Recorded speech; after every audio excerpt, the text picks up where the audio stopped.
Meg hissed like a snake when she found out that Charles asked to give money to ordinary people. King Charles' huge expansion in green energy could bring him £250 million a year. The king has given up the chance to benefit from a £1 billion a year windfall from a major expansion of green energy for the wider public good. He has asked the government to change the way the monarchy is funded to ensure that the extra revenue from 6 new offshore wind farm projects, which could bring him an extra £250 million annually and almost quadruple his current income from the taxpayer, is used for the nation's benefit instead. It is important to note that Meghan, the Duchess of Sussex, is unhappy that Charles is giving money to the public and not to them and Harry. She believes that they should also benefit from the windfall. The king has agreed to a major expansion of green energy projects that could bring in £1 billion a year, but instead of keeping the profits for himself, he has decided to use the money for the wider public good. He has requested that the government change the way the monarchy is funded to ensure that the revenue from these new wind farm projects is used for the benefit of the nation.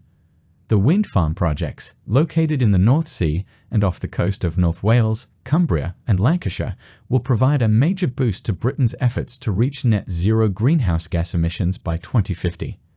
They will also bring in extra revenue for the Crown Estate, which is used to determine the amount of taxpayers' money that the monarch receives each year. However, instead of taking advantage of the potential £250 million annually, Charles has asked for the funding formula to be changed so that he does not receive any extra money from the wind farm expansion. A Buckingham Palace spokeswoman stated that the king wishes for the windfall to be directed towards the wider public good and not towards the sovereign grant. The 3 trustees of the sovereign grant, Prime Minister Rishi Sunak, Chancellor Jeremy Hunt, and the monarch's keeper of the Privy Purse Sir Michael Stevens, will decide on the new funding formula in the coming months.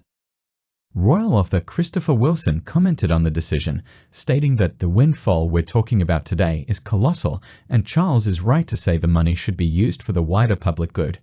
Some might even argue that since wind is given to us by nature, it should not benefit a sole individual or family. It is also worth noting that Charles had expressed sympathy for families struggling with the cost of living crisis in his Christmas broadcast, praising individuals, charities, and faith groups that support those in need.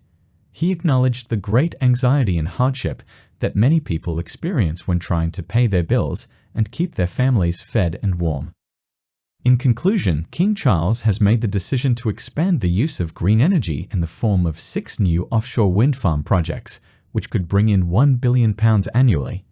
Instead of keeping the profits for himself, he has requested that the government change the way the monarchy is funded to ensure that the extra revenue is used for the benefit of the nation.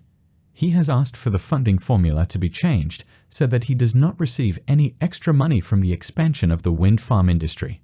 The decision has received positive reactions from many, with some praising Charles for putting the wider public good ahead of personal gain.